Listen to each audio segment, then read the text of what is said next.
네, 우리 하나님 말씀 보겠습니다. 마태복음 8장 14절부터 17절까지 말씀입니다. 마태복음 8장 14절부터 17절입니다. 우리 한 목소리로 봉독합니다. 예수께서 베드로의 집에 들어가사 그의 장모가 열병으로 앓아 누운 것을 보시고 그의 손을 만지시니 열병이 떠나가고 여인이 일어나서 예수께 수종들더라. 저물며 사람들이 귀신 들린 자를 많이 데리고 예수께 오거늘 예수께서 말씀으로 귀신들을 쫓아내시고 병든 자들을 다 고치시니 이는 선지자 이사야를 통하여 하신 말씀에 우리의 연약한 것을 친히 담당하시고 병을 짊어지셨도다 함을 이루려 하심이더라. 아멘. 네, 오늘 말씀의 제목은 그리스도 되신 예수를 바라보자라는 제목입니다. 어, 지난 한 주일 동안에 우리 강단의 말씀을 통해서 병을 짊어지신 예수라는 제목으로 우리가 말씀을 받고 또 함께 기도하면서 인도받고 있습니다. 오늘은 저희가 우리 청년 현장 예배에 연결되어져 있는 상은 자매라고 있는데 어저께인가요? 어, 교통사고를 당해가지고 횡단보도를 건너는데 차가 와서 그냥 받아버린 거예요. 몸무게가 꽤 나가거든요. 근데 완전히 이렇게 붕 떠서 떨어졌다고. 어, 그 갈비뼈가 2대 이렇게 나가고 그 발이 막 이렇게 부러지고 그래서 오늘 수술했는데 우리 수민 자매가 기도 부탁을 해서 인천인데요. 병원에 갔다 왔습니다.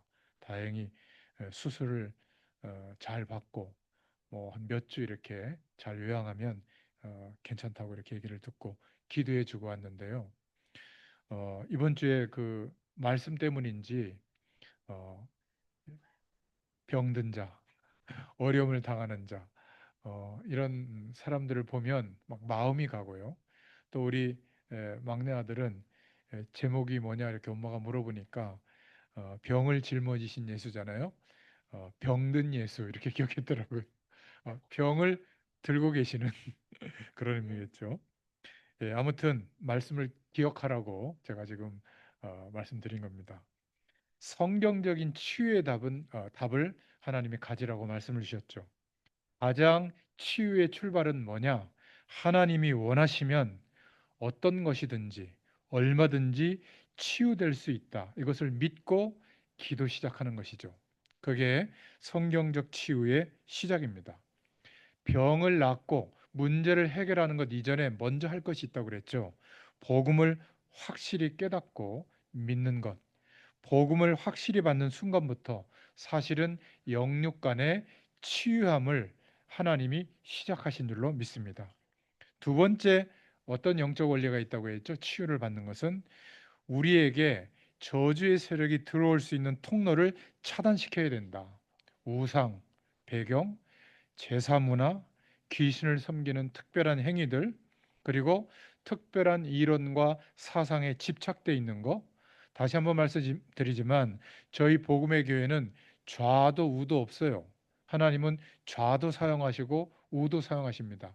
정치적 견해가 어때도 상관이 없어요. 여러분 극우로 가 있어도 괜찮고 극좌로 가 있어도 괜찮습니다.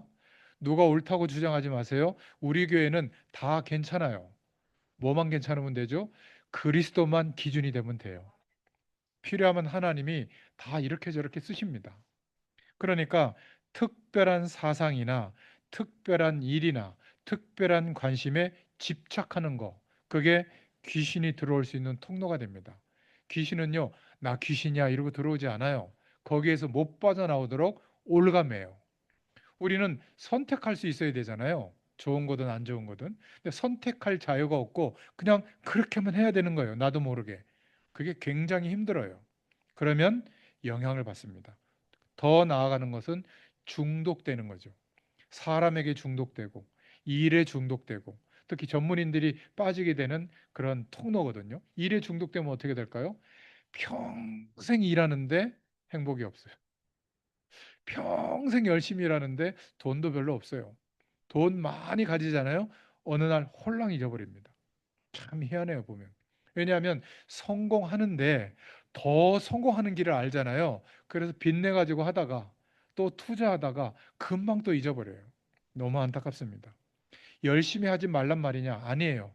그리스도 외에 내 마음과 생각을 사로잡는 거에 너무 몰두하지 마시라. 그런 거 조금 내려놓으세요. 깨끗하게 하는 것도 좀 내려놓고, 좀 뭐라 그럴까요? 열심히 하는 것도 조금 어, 하루 정도는 대강 해보기도 하고 이 말이 좀 이상한데, 여러분 그렇지 않으면요 나도 모르게 장악당합니다. 너무 예민하게 사람들의 막 눈빛, 사람들이 말하는 것, 태도 이런 것도 좀 이렇게 내려놓으세요. 뭐 그러겠지, 뭐 나를 그렇게 보겠지, 상관없어요. 우리는 하나님이 인정하신 그리스도의 의를 입은 사람인 줄로 믿습니다. 그러면 돼요. 그리고 세 번째입니다. 이 앞에 두 개가 이루어져야 돼요. 그래야 믿음이 생기거든요. 믿음으로 성령 충만 달라고 기도하시기 바랍니다. 그러면 하나님께서 거룩한 영으로 24시간 나와 동행하고 계시는 것이 인정이 되어지고 믿어집니다. 믿어지는 사람은 어떻게 될까요? 하나님의 인도를 받으려고 뭔가 생각하고 애쓰게 되어 있어요. 이게 완전히 바뀌는 겁니다.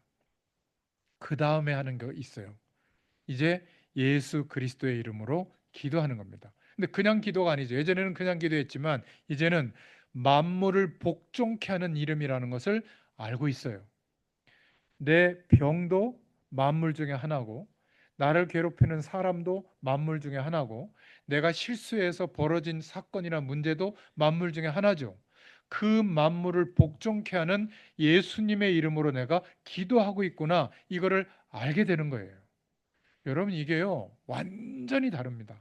예전에 기도하고. 자, 그러면서 병원에 가는 거예요. 아시겠어요? 그 믿음이 있으니까 병원에 안 가도 된다.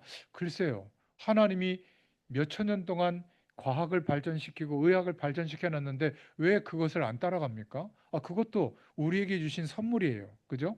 병원의 도움, 의사의 도움, 약의 도움 받기를 바랍니다. 그러나 앞에 네 가지가 없이 어느 병원에 가야 병이 나을까? 어떤 치료 방법이 내 이 암의 병을 해결할 수 있을까? 그러면 어떻게 되죠? 더 힘들어집니다.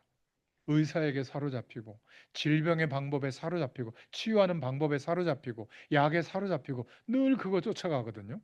여러분, 병원, 의사, 약사의 도움은 다섯 번째가 되면 효과가 시작이 돼요. 아시겠어요? 그러니까 앞에 이 네 가지가 선행이 돼야 되는 겁니다. 굳이 순서로 따지면 그런데 한목에 이제 이루어지는 거죠. 병원에 가서도 앞에 이 네 가지 내용을 가지고 병원에 가면 돼요. 여섯 번째, 거기서 끝나는 게 아니라 성경적 치유의 6번, 7번이 더 중요합니다. 하나님의 계획을 발견하는 게 중요해요. 하나님의 계획, 이거야 하고 알려주시기도 해요. 가끔은. 그런데 대부분 많은 묵상과 많은 견디는 시간이 지나가면서 아, 이 부분 때문이구나, 이렇게 깨닫게 해주시는 때가 있거든요. 저는 한 십몇 년을 목회자로서 어떻게 인도받아야 됩니까? 사역을 하면서 십몇 년을 계속 기도했는데 조금씩 조금씩 깨닫게 해주셔서 어느 날 전도와 선교를 두고 내 인생을 어떻게 들어야 할지를 완벽하게 알게 해주셨어요. 그렇게 하나님의 계획을 발견하는 것이 중요해요. 그러니까 어떤 병은 오래 가는 병도 있거든요. 그거는 오래 기도하라는 거예요. 어떤 병은 금방 낫기도 해요. 뭐 감기 같은 거, 몸살 같은 거. 그렇잖아요. 그거는 그때 잠깐 또 하나님이 깨닫게 해주시는 생각이 있습니다. 그거 붙잡으면 돼요. 그리고 정말 힘든 질병이 와 있다면 기회가 온 겁니다. 하나님의 능력이 아니면 안 되는 기회가 온 거예요. 그러면 지금까지 내가 들어서 알고 있고 다른 사람의 간증을 들어서 알고 있던 하나님의 능력이 이제는 내게 임할 시간이 온 거예요. 이게 성경적인 생각이에요. 성령이 주시는 생각. 왜 나만 이럴까? 다른 사람은 저렇게 생생하게 열심히 잘 사는데 왜 나만 이럴까? 이거는 사단이 신방와서 똑같이 중요한 문제인데 하나님의 역사가 시작될 시기가 왔는데, 그 시간이 왔는데 사단이 신방 오면 끝났다고 생각하는 거예요. 여러분, 정말 병들었다면 기도하다가 하나님의 능력을 알 수 있는 기회가 온 줄로 믿습니다. 그러니까 너무 약에 그렇게 의존하지 마세요. 그것은 하나님이 허락하신 일이고, 더 중요한 것은 하나님의 능력을 체험할 기회고, 이제 사람들 앞에, 내가 아는 사람들에게 너도 예수 믿어, 당신도 예수 믿고 하나님께 기도하면 이렇게 돼요. 나는 기도하고 병원에 가요. 기도하고 의사의 도움을 받아요. 그게 끝이 아니라 이런 어려운 문제를 통해서 하나님이 내 인생을 이렇게 바꿔주셨어요. 이것을 말할 수 있는 기회를 우리에게 주시는 줄로 믿습니다. 제자들과 예수님이 어느 지역을 가는데 나면서 소경된 소년이 있었습니다. 제자들이, 예수님, 쟤는 왜 저렇게 병들었습니까? 저게 부모의 죄 때문입니까? 아니면 저 아이 자신의 죄 때문입니까? 그때 예수님이 뭐라고 말씀하셨죠? 부모의 죄 때문도 아니고 자기 죄 때문도 아니다. 하나님께서 영광을 받으시기 위해서 허락한 일이다. 여러분, 예수 그리스도의 이름으로 우리가 정말 믿음을 가지고 기도할 때 하나님께서 하나님의 능력을 나타낼 기회를 우리에게 주신 줄로 믿습니다. 정말 이 약속을 오늘 붙잡으세요. 한 주일 동안에 일평생 질병에서 해방받을 수 있기를 축원합니다. 자, 그러면 두 번째로 우리는 성령의 충만함을 두고 예수 이름으로 기도하면 치유받을 수가 있다. 환경도, 우리의 문제도, 질병도 마찬가지입니다. 그래서 제가 부탁한 내용이 있죠. 예배를 마치고 그냥 마음을 마무리하지 말고 1분만이라도 하나님께 기도하세요. 오늘 말씀을 통해서 내게 부딪혀온 내용이 있으면 메모해 놓으세요. 꼭. 여러분, 지나가면 우리 뇌는 기억을 못해요. 메모해 놓고 그 말씀을 두고 기도해 보세요. 잠깐이라도. 하나님, 이 말씀을 내게 주셨는데 이 말씀을 붙잡고 내가 응답받을 내용이 뭡니까? 이 말씀을 붙잡고 실천할 내용이 뭡니까? 한 가지만이라도 적어라도 놓으세요. 오늘도 마찬가지입니다. 하나님의 말씀을 듣고 부딪혀오는 생각 적어보세요. 1년이면 365가지 응답이 와요. 대부분 자꾸 특별한 메시지, 특별한 기도 행위, 특별한 신앙 노력으로 하나님의 기적 같은 응답을 기대하는데 그거 없어도 돼요. 1년이면 365가지라니까요. 3년이면 1000가지가 넘는 응답 속에 우리가 살아요. 10년쯤 신앙생활을 했다. 4000가지가 넘는 응답이 와 있다니까요. 너무 그거는요. 증인의 삶을 살 수밖에 없어요. 전도하지 마라. 그래도 하게 돼 있어요. 그 응답을 아유 좋다. 나만 누려야지. 이런 사람 없다니까요. 왜 예수 믿는 사람들이 힘이 없죠? 응답이 없으니까 쉽게 얘기해서. 그런데 응답이 오면 어떻게 되죠? 힘이 있어요. 여러분, 이 축복이 예배 후에 어떤 마음가짐으로 인도받느냐 여기에 따라 달라집니다. 더 중요한 거 알려드릴까요? 예배 전 조금 일찍 와서 예배 전에 기도로 준비하는 것과 그냥 예배 시작하는 것과 완전히 달라요. 여러분, 한번 잘 적용해 보시기 바랍니다. 그래서 예배할 때, 현장에서 예배할 때, 개인이 하나님을 바라볼 때 꼭 빼놓지 말고 할 기도가 있어요. 하나님, 성령으로 충만하게 역사하여 주옵소서. 어떤 기도보다 우선해서 기도해 보세요. 얼마 지나지 않아서 알게 될 줄로 믿습니다. 그리고 이어서 권세 있는 이름으로, 예수님의 이름으로 질병을 꺾으세요. 저주와 흑암 세력을 예수 이름으로 꺾어버리시기를 바랍니다. 하나님의 성령께서 언제 가장 역사하느냐? 예배할 때예요. 여러분이 예수님의 이름으로 하나님을 향하여 집중해서 기도할 때예요. 그때 성령의 충만함을 달라고 꼭 기도할 수 있기를 바랍니다. 그리고 세 번째로 이번 주간에 월요일부터 오늘 금요일까지 주신 말씀들 우리 교회 강단을 통해서 간단하게 말씀드리겠습니다. 월요일 새벽에는 때로는 세상에서의 성공이 쉽다. 하나님이 허락하시면 때가 되면 순식간에 이루어진다. 아모리 족속 바산왕 옥가의 전쟁에서 어찌 보면 허망하다 싶을 정도로 쉽게 이기는 내용을 말씀으로 읽었죠. 그러니 그런 세상의 복에 너무 마음을 뺏기지 마라. 이 땅에서 중요한 우리의 싸움은 세상의 것을 더 얻는 것의 싸움이 아니다. 하나님의 나라와 의를 구할 수 있기를 바랍니다. 화요일 날 주신 새벽의 말씀은 발락 모압 왕이 발람이라고 하는 거짓 선지자의 능력을 빌어서 이스라엘을 무너뜨리게 하는 거짓 제사와 막 영적인 어떤 일들을 벌이고 있는 거잖아요. 세상의 영매들의 능력은 귀신들을 힘입는 것이고 돈에 이끌리는 영성이에요. 그런데 우리 예수 믿는 우리는 우리가 받는 능력은 전능하신 하나님이 허락하시는 것이기 때문에 돈을 넘어서는 것인 줄로 믿습니다. 세상의 작은 영적인 체험 같은데 미혹되지 말고 작은 기적이나 그런 것에 유혹되지 말기를 바랍니다. 하나님의 말씀, 그 말씀의 언약을 통하여 그리스도의 능력이 임하기를 축원합니다. 수요일 날은 발람은 제사도 위험 있게 드리고 거짓 선지자예요. 신들의 이름도 많이 알고 사람들의 심리도 잘 이용할 줄 압니다. 그러나 그의 예언은 거짓일 뿐 아무것도 아니에요. 그런데 하나님은 점쟁이 발람의 입을 통해서도 하나님의 일을 말씀하시고 하나님의 일을 이루시는 것을 보게 됩니다. 오늘날에도 많은 점쟁이 같은 발람과 같은 사람들의 말에 속아 넘어가는 사람들이 많아요. 이스라엘이 모르는 발락과 발람 사이의 대화에도 임하셔서 하나님의 뜻을 이루어 가시는 하나님을 바라보기를 바랍니다. 그러나 거짓 영적 체험과 그러한 능력을 나타내면서 영매 역할을 하면서 사람들을 속이는 그런 거짓 선지자들을 분별할 수 있는 눈을 열기를 바랍니다. 목요일에는 사람들이 하나님의 뜻과 말씀을 따라 순종하고 가는 게 아니라 자기의 이익과 목표를 따라 하나님을 조종하려고 시도하고 수단 방법을 가리지 않는다. 하나님까지 이용하려고 하고 하나님의 말씀과 하나님을 나의 수단으로 삼으려고 한다.